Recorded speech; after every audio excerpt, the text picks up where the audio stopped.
नमस्कार दोस्तों, आप सभी का स्वागत है।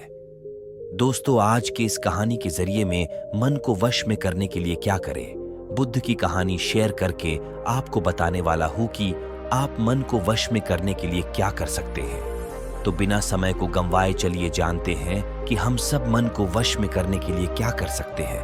अगर आप इस कहानी के पीछे के तर्क को समझ लें तो आपका दिमाग काबू में हो सकता है। एक बार महात्मा बुद्ध किसी नगर से गुजर रहे थे। बुद्ध की नजर एक कपड़ा व्यापारी पर पड़ी जो उदास और निराश दिख रहा था। बुद्ध उसके पास गए और पूछा, हे भक्त, तुम इतने दुखी क्यों हो? यदि आप मुझे अपनी चिंता के बारे में बताएं तो मैं आपकी मदद कर सकता हूं। कपड़ा व्यापारी ने बुद्ध को प्रणाम किया और उन्हें अंदर आमंत्रित किया। व्यापारी ने कहा कि जब से मेरी पत्नी की मृत्यु हुई है तब से मेरे छोटे बेटे की देखभाल के लिए घर पर कोई नहीं है, इसीलिए मैं हमेशा उसे अपनी दुकान पर लाता हूं।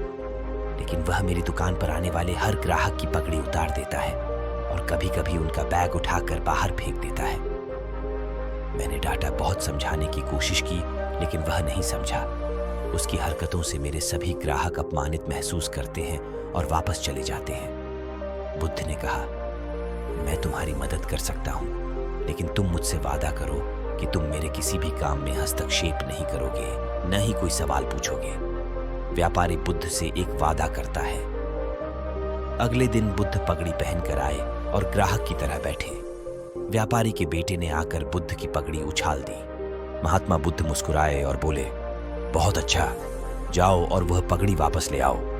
वह बच्चा दौड़कर पगड़ी ले आया और बुद्ध को दे दी। अगले दिन बुद्ध एक कुल्हाड़ी और लाठी लेकर आए। लड़के ने फिर पगड़ी उछाली। बुद्ध ने लड़के को एक कुल्हाड़ी और लकड़ी दी और कहा, जाओ, इस लकड़ी को काटो। व्यापारी को थोड़ा डर था कि कहीं उसके बेटे को चोट न लग जाए, लेकिन उन्हें अपना वादा याद था।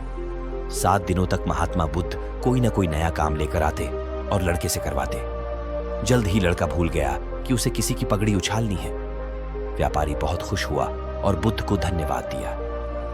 मैं जानता हूं कि इस कहानी और मन के नियंत्रण के बीच कोई विशेष संबंध नहीं है, लेकिन पहले आप इस तर्क को समझ लें। यदि हम अपने मन को अपने अनुसार कार्य नहीं कराएंगे तो मन अपने अनुसार कार्य करेगा। यदि हम मन को अपनी इच्छानुसार नियंत्रित कर लें तो मन को नियंत्रित किया जा सकता है।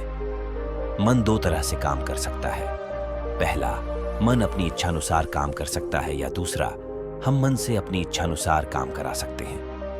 बुद्ध से मिलने से पहले लड़के का मन और मस्तिष्क अनियंत्रित रूप से उसकी इच्छा के अनुसार काम कर रहा था, लेकिन बुद्ध ने लड़के से अपनी इच्छा के अनुसार काम कराया, जिससे उसकी आदतें बदल गईं। दोस्तों, हम आशा करते हैं कि आपको बुद्ध की यह कहानी पसंद आई होगी।